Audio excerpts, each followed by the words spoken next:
ઇજ્જત ન રહી હોય. પણ વાત તમને મારે કરવી છે કે દંપત્ય જીવનની અંદર બંધાયા પછી એ હાથની અંદર હાથ રાખીને તમે 4 ફેરા ફર્યા પછી, ધર્મ અર્થ અને કામના ફેરા અને મોક્ષના ફેરા ફર્યા પછી એ દાંપત્ય જીવન તૂટે કેમ? આખા ભારતને ભેગા કરો, આખા ભારતના રાજ્યો ભેગા કરો, એમાં ગુજરાત 6ઠ્ઠા નંબર ઉપર આવે છે કે જેમાં દાંપત્ય જીવન સૌથી વધારે તૂટે છે. અને ગુજરાતની અંદર 10 માંથી 2 દાંપત્ય જીવન તૂટે છે. પણ છતાંય મને એમ થાય કે જ્યારે લગ્નના ફેરા ફરતા હોય ને ત્યારે હાથમાં હાથ રાખીને ફરતા હોય ને ત્યારે તમને એવો વિચાર આવે કે કેમ થાય આપણે બીજા બધાને તૂટે છે તો આપણે રહે કે તૂટી જાય? ત્યારે તો હોશ હોય, ત્યારે એક આનંદ હોય, ત્યારે એક નવા પાત્રની સાથે નવું હોય ને હવને ગમે. પણ મેં તમને કીધું એમ કે 6-8 મહિના વર્ષ દિવસ થાય ને એટલે એક ભૂત ઉતરી જાય. પણ ત્યારે શું કરવું? ત્યારે મહત્વની 5 વાત કે આ 5 વાતને જો તમારા જીવનની અંદર તમારા સાથીદારની સાથે, તમારા અર્ધાંગનાની સાથે આ તમે એક્સેપ્ટ કરો એટલે દુનિયાનું કોઈ પણ દાંપત્ય જીવન હોય એ તૂટતા બચી જાય. અને સરસ મજાની મને તમારા અહીંયાના લેખક રજનીભાઈ પટેલ, એની 2 પુસ્તક છે. દાંપત્યનો દસ્તાવેજ છે ને સંબંધોની સુવાસ છે. કદાચ જો તમને એ મોકો મળે ને તો એ વાંચજો. એની અંદર પણ લખ્યું છે કે દાંપત્ય જીવનને ટકાવી રાખવા માટે, સાસુ વહુના સંબંધને ટકાવી રાખવા માટે શું કરવું જોઈએ. પણ વાત મારે અહીંયા 5 કરવી છે મૂળ, કે એક પાત્ર નક્કી કરી નાખે કે મારે શું કરવાનું છે તો બીજા પાત્રની ક્યારેય છૂટું થાય નહીં. વાત નંબર 1 છે, એ જેવું છે એવું એ મારું પાત્ર છે. એને બોલતા નથી આવડતું, એને ચાલતા નથી આવડતું, એને ખાતા નથી આવડતું, પીઝો કેમ ખવાય એને નથી ખબર પડતી, એને સેન્ડવિચ કેવી રીતે ખવાય એને નથી ખબર પડતી, પણ છતાંય એ જેવું છે ને એવું મારું છે. ને તમે ઓલી કુરકુરી અને એડવર્ટાઈઝમેન્ટ ભણી ગયા ને, ટેડા હે પર મેરા હે, એ કુરકુરિયું. પણ આ પાત્ર એવું છે કે જેવું છે મારા પરિવારની મરજીથી, મારી મરજીથી, 4 ફેરાની અગ્નિની સાક્ષીએ, ગણપતિ દાદાની સાક્ષી મેં જેને સ્વીકારી લીધું છે ને હવે જેવું છે ને એવું મારું છે. હું એને સમજીશ, હું એને સુધારીશ અને નહીં તો હું એને સ્વીકારી લઈશ. પણ એ જેવું છે એવું મારું પાત્ર છે. મજા આવે. બીજી વાત કે મારું પાત્ર છે ને એને મારે તન, મન અને ધનથી સુખી કરવાની જવાબદારી મારી પોતાની છે. દુનિયા નહીં આવે એના માટે. તનથી જ સુખી રાખવાની છે મારે એને મનથી સુખી રાખવાની છે, મારે મેન્ટલી એને ટોર્ચર નથી કરવાની, અને એને મારે ધનથી સુખી રાખવાની છે કે કરિયાણું ઘટવા નથી દેવાનું. અને આજ સુધીમાં તમે એ પ્રશ્નો જોયા છે કે જ્યારે ઘરની અંદર આર્થિક કટોકટી હોય છે ત્યારે દીકરી કે સ્ત્રી કોઈ પણ માર્ગે વળી જતી હોય છે. આવા સમાજની વચ્ચે મેં ઘણા કિસ્સા જોયા છે. આની ઉપર મારે ભાર નથી મૂકવો, પણ એક વ્યક્તિ તરીકે તમે નક્કી કરી નાખો મારે તન, મન અને ધનથી સુખી રાખવાની જવાબદારી મારી છે. સમાજ એને સુખી કરવા નહીં આવે, મારું કુટુંબ એને સુખી કરવા નહીં આવે, પણ આ જવાબદારી મારી પોતાની છે. અને આ જવાબદારી તમે સ્વીકારો એટલે એ પાત્ર તમારાથી દૂર જાય જ નહીં. વાત નંબર 3 કે મારા પાત્રની સાથે હંમેશા મારે નીતિમત્તા અને વફાદારીની સાથે રહેવાનું છે. મારા પાત્રને મારો ફોન ચેક કરવાનું મન શું થાય ભલામણા? તમે હોય જ એવા તો 15 વખત ફોન ચેક કરીને તમારે કાંઈ ન મળે ને તેની અંદરથી એમ થાય કે આ તો ખોટો રાતે ઉઠીને 2 વાગે ચેક કરી છે આપણે.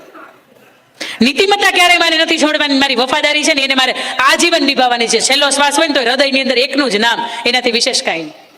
આવું જ્યારે તમારું જીવન હોય ને ત્યારે પણ એ પાત્રને તમને છોડીને જવાનું મન ન થાય. વાત નંબર 4 કે મારા પાત્રનું સ્વાભિમાન છે ને એ હું ક્યારેય ઝૂકવા નહીં દઉં. ઘણી વખત વાત આવે કે એક પુરુષ તરીકે એક સાસુ અને પોતાના મમ્મી અને પોતાના પત્ની આ બેની વચ્ચે સેન્ડવિચ જેવો થઈ જાય.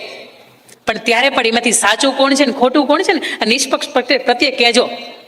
ભલે તમે એની સાથે 35 વર્ષ કાઢ્યા હોય, 30 વર્ષ કાઢ્યા હોય, છતાં એ 3 વર્ષથી પરણીને આવી હોય એ સાચી હોય, ક્યારેક એનોય પક્ષ લેજો. કારણ કે એનું સ્વાભિમાન ઝૂકશે ને સાહેબ તો એને રહેવાનું મન નહીં થાય તમારી હારે. એના તમારા કારણે એના જીવનમાં લાંછન લાગશે ને તોય તેને તમારી સાથે રહેવાનું મન નહીં થાય. અને વાત નંબર 5 ભૌતિક સુખ સગવડતા કરતા એની હયાતી છે ને એ મારા માટે પહેલી પ્રાથમિકતા છે. 5 કરોડનો બંગલો હોય સાહેબ, પણ એ વ્યક્તિ હાજર ન હોય તો કોની સામે તમે તમારો જીવનનો જે દિવસ છે કેવો રહ્યો કેવો નહીં તમે કોની સામે કહેવા જાઓ? એક વખત એનો ફોટો દિવાલે લાગી જાય, એક વખત એની ઉપર સુખડના હાર ચડી જાય અને પછી તમને એમ લાગે કે હા આખી જિંદગી બહુ મોટી ભૂલ કરી નાખી. જેની હારે રહેવું હતું, જેની હારે મારે દરેક દાંપત્ય જીવનની ક્ષણ જીવવી હતી અને અત્યારે એ વ્યક્તિ હાજર નથી. કારણ કે માનસિક ટોર્ચર જ એટલું આપ્યું છે. આખા ગામને ઘરના મકાન થઈ ગયા, આપણે થયું. આખા ગામને ગાડી આવી ગઈ, આપણે આવી. આખા ગામના છોકરા છે સરસ મજાના સગપણ કરીને ગોઠવાઈ ગયા, આપણે થયા. પણ આ મેન્ટલી ટોર્ચર કદાચ એ વ્યક્તિના મૃત્યુનું કારણ પણ બની શકે છે. જેઠાણીને તો 15 તોલાનો હાર હતો મનાવ્યો. આ મેન્ટલી ટોર્ચર ન આપો એ 25 તારીખ પછી ગોતે છે કે હપ્તા ક્યાંથી ભરશું? બોલો ખોટી વાત છે મારી? 25 તારીખ આવે ને 1 વર્ષ પૂરું નથી, 1 મહિનો પૂરો ન થાય એટલે તરત જ વિચાર આવે કે હપ્તા ક્યાંથી લાવશું. અને ઘરે આવે ને તો તમે એમ કહો કે ઓલું ક્યાંથી, આ ક્યાંથી, ફલાણું ક્યાંથી. પણ મને એમ થાય કે ઘરનો બહારનો થાક્યો હોય ને, નોકરીનો ધંધાનો સમાજથી થાક્યો હોય ને ઘેરે આવે ઘરથી થાક્યો હોય ક્યાં જાય? ક્યાંય ન જાય ને, ક્યાંક જાય તો આપણને ગમે નહીં. પછી તમે એમ કહો મારે તમારા ભાઈને તમે ખાલી વાતો જ કરો, એ પાનના પિચકારી નકરા બેઠા બેઠા પિચકારા જ માર્યા કરે, પાનના ગલ્લે બેઠા બેઠા રાતના 12 વાગ્યા સુધી ઘરે ના આવે. પણ હુકામે ના આવે? સાંભળવા હાટુથી એને દિવસની હાઈ હોય ને હૈયાપીઠ તો કેટલી હોય, પણ હાંજે આવે ને એ હાશકારા માટે આવે છે, એ હાઈ હોય માટે આવતો નથી. એટલે પુરુષ જ્યારે પણ ઘરે આવે ને ત્યારે એ પણ વાતની પ્રતીતિ રાખજો કે કદાચ તમે ઈચ્છતા હોય ને કે હું જીવનની મોટા મોટી સેવા કરે તો શું કરવાની ખબર છે? એ જ્યારે સાંજે 7-8 વાગે ટિફિનનું ડબલું ફેરવતો ફેરવતો એ સાંજે જ્યારે ઘરે આવે ને, થાકીને જ્યારે હાથ પગ ધોઈને બેસે ને ત્યારે એક સરસ મજાનો પાણીનો ગ્લાસ ભરીને દેવાનો. આ સ્ત્રીના જીવનની ઉત્તમમાં ઉત્તમ કોઈ સેવા હોય ને તો આ સેવા છે. પછી આપણે એવું કહીએ કે બેનની યાર આ તકલીફ થઈ હતી, સાસુની યાર આ તકલીફ થઈ હતી, જેઠાણી બાની યાર આ તકલીફ થઈ હતી, પણ ત્યાં નથી ભેગું થતું.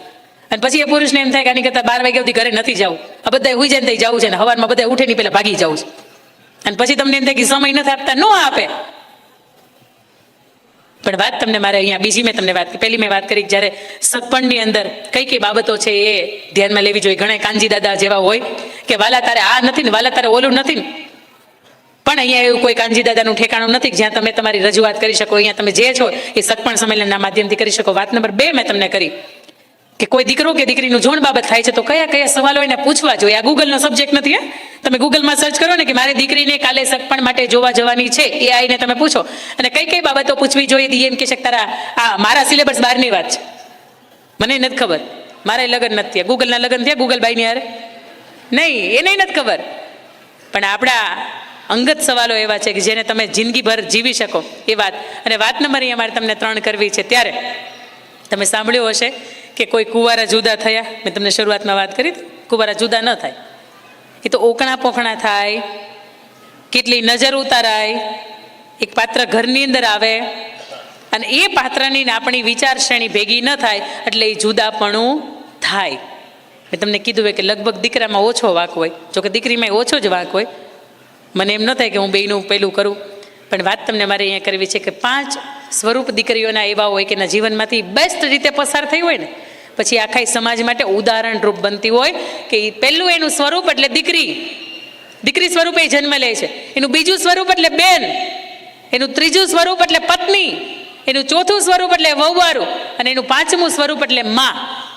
અને આ 5માં એ શ્રેષ્ઠ સાબિત થઈ હોય ને સાહેબ, તો એ સમાજની વચ્ચે દાખલો દેવાતો હોય કે દીકરી હોય ને તો આના જેવી, વહુવારું હોય ને તો આના જેવી. એ પત્ની કદાચ શ્રેષ્ઠ ન હોય પણ વહુવારું ઘરની અંદર સર્વશ્રેષ્ઠ હોય.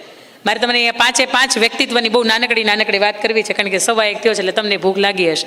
ઘણો બધો સમય ગયો, પણ આ મનનો મેળાવડો જ્યારે કંઈક ગમતો હોય અને તમે હમણાં મને ભાઈએ કહી ગયા કે જે ધાર્યું હતું ને એના કરતાં વધારે માણસો છે, ત્યારે અમારા માટે એમ હોય કે આ બહેનો રાત દિવસ ઊંઘ નથી આવી ને 1 મહિનાથી આજનો આ કાર્યક્રમ વસૂલ છે. કારણ કે તમે અહીંયા આવ્યા છો ને તો એ તમારા માટે આવ્યા છો, કંઈ તમે એસીન પવન ખાવા આટોથી આવ્યા નથી. ઘણી વખત એવું થતું કે આપણે આપણા ઘરવાળાનું ન સાંભળતા હોય, પણ અહીંયા અંકિતાબેન બોલતા હોય ને આપણે શાંતિથી સાંભળતા હોય. અને જો મારું તમે દિલથી સાંભળતા હોય ને તો ઘરે જઈને સાંભળજો. પછી એ લોકો ફરિયાદ કરશે કે તમે એનું સાંભળતા હતા ને મારું નથી સાંભળતા. પણ વાત તમને મારે અહીંયા એ કરવી છે કે 5 સ્વરૂપમાંથી એ દીકરી શ્રેષ્ઠ રીતે પસાર થઈ હોય ને તો એનું સંતાન હોય ને એ ક્યારેય નબળું ન હોય. અને એ જે સ્ત્રી હોય ને એ સર્વશ્રેષ્ઠ ગામની અંદર કે સમાજની અંદર દાખલા સ્વરૂપે પસાર થતી હોય. સૌથી પહેલી મારે તમને વાત કરવી છે, હું તમારી વચ્ચે આવું થોડીક વાર.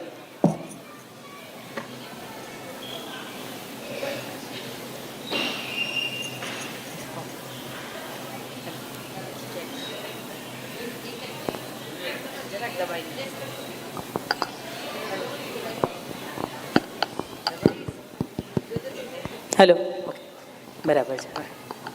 વાત નંબર 1 કે દીકરી કેવી હોય તો એ ઘર ટકી જાય. વાત નંબર 2 એ બેન કેવી હોય તો એ ઘર અંદર ટકી જાય. વાત નંબર 3 એ પત્ની કેવી હોય તો ઘર ટકી જાય. વાત નંબર 4 એ વહુહારું કેવી હોય તો ઘર ટકી જાય. અને વાત નંબર 5 એ માં કેવી હોય ને તો ઘર ટકી જાય. સાહેબ ઘણી વખત આપણે એમ કહીએ ને કે દીકરી હોશિયાર બહુ, એટલે તરત એવું કહીએ કે આપણે એની માં કોણ છે, એની માં એટલી શૂરવીરતા હોય, એની માં એટલી હોહરવી નીકળતી હોય એટલે દીકરીમાં લગભગ જોવાનું ન હોય. પણ વાત તમને અહીંયા કરું છું પહેલી કે દીકરી કેવી હોય. તમારે મારે આંગણે જ્યારે દીકરી 12-14 વર્ષની થાય ને એટલે તરત વિચાર આવે, ઊંઘ 12 કલાકની હતી ને 10 કલાકની થઈ જાય, કારણ કે આપણી ઊંઘ ઉડી જાય. દીકરી હવે ધીરે ધીરે કરતા પોતાની યૌવનના જીવનની અંદર પ્રવેશમાં મંડી છે. કદાચ બની શકે ને એનું જીવન એકાદુ દિશામાં ફંટોળાઈ જાય, કદાચ બની શકે ને એને એકાદી સંગત છે એ બદલી જાય. તો મા બાપ તરીકે આપણા જીવન ઉપર આખું લાંછન લાગી જાય. પણ દીકરી કેવી હોય, એવી શ્રેષ્ઠ દીકરીની મારે તમને વાત કરવી છે કે જ્યારે સગપણની વાત આવતી હોય ને ત્યારે દીકરીના જીવનની અંદર બહુ ભરકા હોય. એક વખત મા તરીકે પૂછજો કે તારે કેવું ઠેકાણું જોઈ છે. એ તો પહેલાના લોકગીત હતા, એની અંદર કહેતું કે એક ઊંચો તો વર ના જોશો દાદાજી, એક નીચો તે વર ના જોશો દાદાજી, એક જાડો ને પતલો ને કાળો ને ધોળો ને. અંદર એવું કહેતા ને કે એક સમવડો વર મારે જોઈએ દાદાજી. પણ વાત તમને મારે કરવી છે કે દીકરી કેવી હોય. સૌરાષ્ટ્રનું ભાવનગર, કૃષ્ણકુમારસિંહજીનું સ્ટેટનું રજવાડું, એ ભાવનગરની અંદર 2022-23 ની અંદર આ બનેલી ઘટના. તમને એમ થાય કે આજે પણ આવી દીકરીઓ છે. સુભાષનગરની અંદર ઝીણાભાઈ ભરવાડના ઘરે જાન આવે. અહીંયા 2 દીકરીઓના પ્રસંગ, સામે દીકરો છે એ પરણવા માટે આવે. એક બાજુ દીકરી છે તૈયાર થાય છે, એક બાજુ મામેરા વધાવવાની વિધિ છે એ પૂરી થાય છે, અને ઢબક ઢબક કરતી ઢોલને લઈને એ જાન છે ને ઘરને માંડવે આવે છે.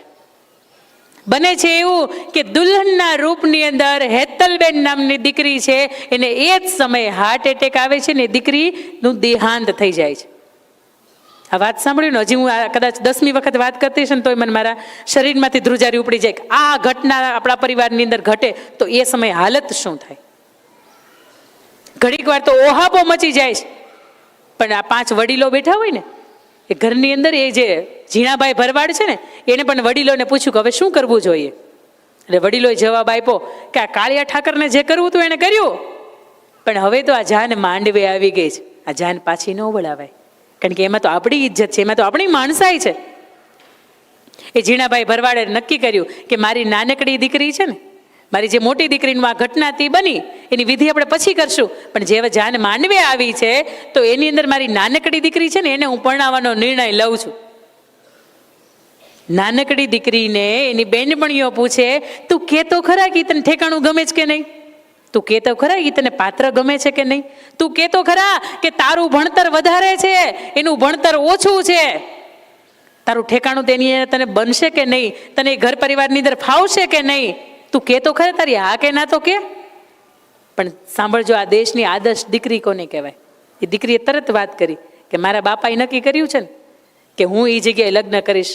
મારા બાપાએ તો ખાલી જીવન માંગ્યું છે, મારા પ્રાણ પણ માંગી લીધા હોત ને તો હું આપી દેત. હું આ ભારત વર્ષની દીકરી છું. સાહેબ, આ સગપણ સંમેલનનો મુખ્ય ઉદ્દેશ છે કે તમારા સગપણ કરવા માટે તમે 12-15 વર્ષના થયા ને ત્યારથી મા બાપના જીવનમાંથી ઊંઘ ઉડી ગઈ હતી. એ ઊંઘ હવે ત્યારે આવે કે જ્યારે તમે મંજિલ એને મળે. જ્યારે તમે નાના નાના હતા ને હિંચકામાં હાલરડા ગાતા હતા ને ત્યારથી એને તમારા સ્વપ્ન જોયા હતા. અને દીકરીના બાપ તરીકે એક જ એને ઉદ્દેશ હોય કે મારા દીકરીનું હું કન્યાદાન કરું. ઈશ્વરે કાંઈ પણ ન આપ્યો હોય ને એને છતાંય તે કન્યાદાન કરે ને ત્યારે આ જગતના મંચ ઉપર એ દાનવીર તરીકે ઓળખાતો હોય. આ કન્યાદાની કરે ને બસ આટલું એનો જે હક છે ને એ રહેવા દેજો. આદર્શ દીકરી કેવી, આવી દીકરી હોય ને એટલે ઘર જુદા ન થાય. સાહેબ, એમાં એગ્રી? હા કે ના? આવી આદર્શ દીકરી બનીને જાજો. ઠેકાણે જાઓ ને આવી આદર્શ બનજો કે મારા પરિવારે મારી પાસે પ્રાણ તો નથી માંગ્યા ને, અને પ્રાણે માગી દઉં તો હું આપી દઉં, કારણ કે મારો પરિવાર છે જે લોહીનું નહીં ને કોઈનું નહીં. વાત નંબર 2, બેન કેવી હોય.